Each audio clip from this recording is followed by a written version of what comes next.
Let's go to Alicia Acuna, who is live in Boulder, Colorado, with the latest. Alicia. Hi, Emily. We also learned from the acting U.S. attorney that Mohammed Solomon also initially tried to buy a gun for his planned attack, but because he is in the country illegally, he was denied. That's when he moved to using fire. The 45-year-old Egyptian national spoke with a judge for the first time yesterday. The state of Colorado is charging him with those 16 attempted murder charges you mentioned, plus additional counts for using an incendiary device. He is also facing a federal hate crime charge, and more could be coming. Mr. Solomon stated that he had been planning this attack for a year. And he acted because he hated what he called the Zionist group. When he was interviewed about the attack, he said he wanted them all to die. He had no regrets, and he would go back and do it again. The group that authorities say Solomon targeted was the Boulder chapter of Run for Their Lives, an organization that began almost immediately after the October 7 attacks in Israel. They have chapters all over and meet every Sunday to peacefully show support for the hostages that remain in the hands of Hamas. Fox News spoke with one of its members who told us he helped extinguish his friends who had been set on fire. We as Jews, and this is not an overstatement, we're being hunted. And this is now proven it. It was already proven when the two young people were killed in D.C. or the governor's home was burned. We're being hunted. And people have asked me today, would you continue to go out? I don't know. Solomon is being held on a $10 million bond in the Boulder County Jail right now. And Emily, our own Bill Malusian reports that ICE has placed a detainer on Solomon in the unlikely event that he makes that bond. Back to you. Alicia, thank you. All right, Professor, walk us through these charges and what it looks like, how they're state and federal. Is it like Dylan Roof? Will he face death penalty on both? Walk us through the legalities of this horrific crime and hopefully punishment. First, Emily, both governments should be throwing the book at this guy. He should never see the light of day again. If anyone ultimately dies from the attack, he should be subjected to the death penalty. And as you say, Emily, both the state of Colorado and the federal government are both allowed to charge him with crimes. So he should be eligible to be prosecuted for federal hate crimes, federal terrorism charges, as well as Colorado murder law. And I think that's just the beginning. I think what we also have to do is surge resources into fighting the scourge of anti-Semitism. We have to start enforcing our immigration laws because Mr. Solomon was not in the country legally. And I think ultimately, and this is a longer-term goal, is how do we culturally end the rise of anti-Semitism in this country?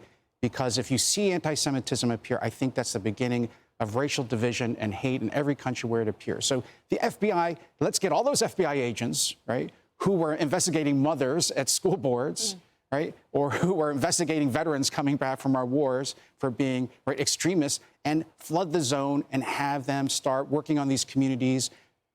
These immigrant communities, they don't want people like them, like this guy amongst them. Get them to help cooperate, to find people like this and to stop them before the attacks occur.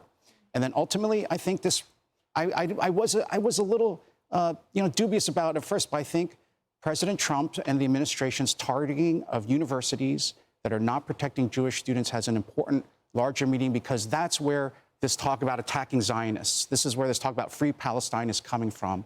Are coming from universities. That's where all this anti-Semitic thought, I think, is originating from.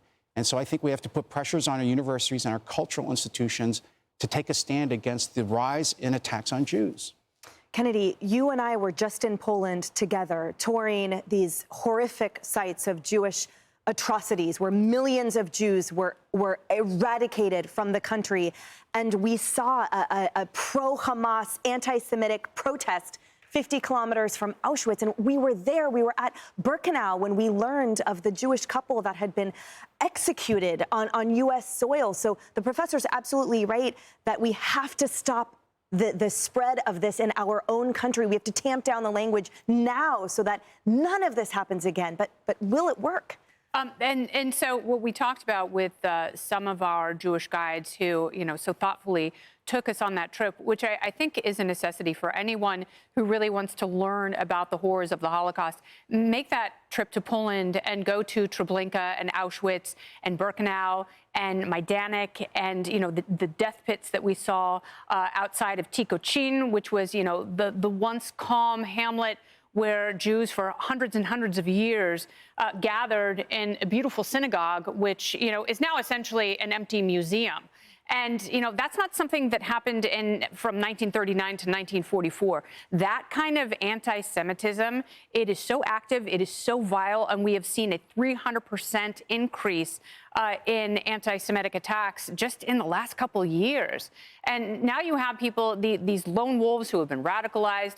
And it is, if you're using a textbook definition of terrorism, that's exactly what this is. And he was proud of it. He said he would do it again. And there are people who will stop at nothing to be martyrs. And they're fueled by this new wave of anti-Semitism that has to be stopped. People have to be charged. And, they are advertising exactly who they are, and it's time to believe them. So talk to us, Kaylee, about the strategy of this administration on the college campuses at that level. So we know that they're withdrawing funding and they're utilizing the FBI and DOJ to bring charges when applicable. But talk to us about the surge of overcoming this horrific anti-Semitic thought that's spreading at the youth level. Yeah, I mean, it's stunning. We've seen Jewish kids assaulted on college campuses, literally unable to go to class because of what is being said and done on those campuses. So many of the things said echoed in what these individuals have said as they commit these atrocities. This individual, it is stunning to me, Kennedy, to your point that he just readily said to police, think about this, you light 8 people on fire, and then he says he wanted to kill all Zionist people and wish they were all dead. It literally sent shivers down my spine to hear a witness say, we as Jewish people feel we are being hunted. He used the word hunted. He said, we would think about whether we should go out, and the answer is no. This comes as the New York Post, I just saw this today, Michigan anti-Semite plotted to massacre kids at Jewish daycare, tried to buy an assault weapon to use for God's wrath. This individual had already, in 2022, driven through a parking lot shouting anti-Semitic slurs at preschool children as they were being dropped off. Jewish men and women in this country should not have to worry whether they can go out on the streets. They should not have to worry whether they can send their kids to daycare. For crying out loud, fix this problem. We have a scourge in our country when someone wants to take out God's wrath on a 3-year-old. This needs to be exiled. And good for President Trump for looking at these visas. We know this man overstayed his visa, and I want to know from the Biden administration, were there any warning signs about his radicalization?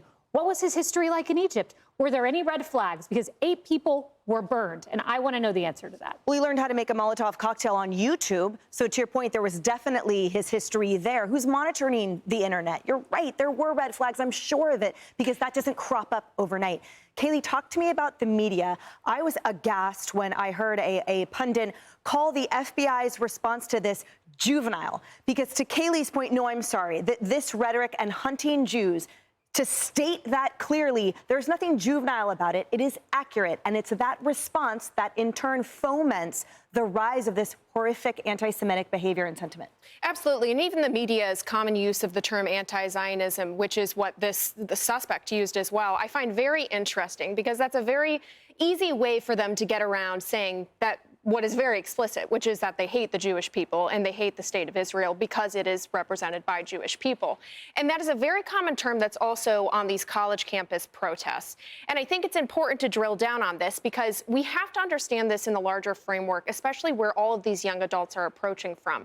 And that is that leftism itself, which is really redundant on college campuses, has essentially become a permission structure for increasingly deranged acts of violence. These kids are being taught to view everything through an oppressed versus oppressor lens. And in the case of so-called anti-Zionism, Israel is the supposed oppressor, the Palestinians and everyone else who they're the oppressed. And if you're using that logic, then yes, you are going to use increasing acts of violence to throw off your so-called oppressor. And the total lack of consequences from college campuses, from authorities, is only serving to increase that permission structure. If there is not a harsh crackdown, we are going to continue seeing more of this across the country, unfortunately. Well, thankfully, though, with President Trump at the helm of the administration and Kash Patel and Dan Bongino, AG Pam Bondi, I feel at least heartened that finally we have the A-team in place to combat this. Hey everyone, I'm Emily Campagno. Catch me and my co-hosts Harris Faulkner and Kaylee McEnany on Outnumbered every weekday at 12 p.m. Eastern, or set your DVR. Also, don't forget to subscribe to the Fox News YouTube page for daily highlights.